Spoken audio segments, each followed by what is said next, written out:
जळगावच्या पाळधी गावामध्ये उद्या पहाटे 6 वाजेपर्यंत कलम 144 अन्वये संचारबंदी. पाळधी गावात तणावपूर्ण शांतता.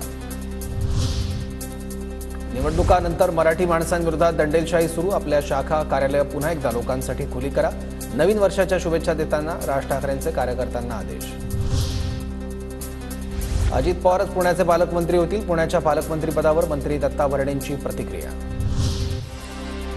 मुख्यमंत्री फडणवीस आज गडचिरोली दौऱ्यावर. गडचिरोलीत जवानांसोबत नववर्ष साजरं करणार. C60 जवानांचा मुख्यमंत्र्यांकडून सत्कार होणार.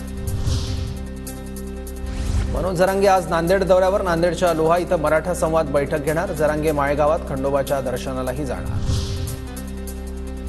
स्थानिक स्वराज्य संस्थांच्या निवडणुकांकडे सर्वपक्षीय कार्यकर्त्यांचं लक्ष. निवडणुकीबाबत 22 जानेवारीला सर्वोच्च न्यायालयात सुनावणी.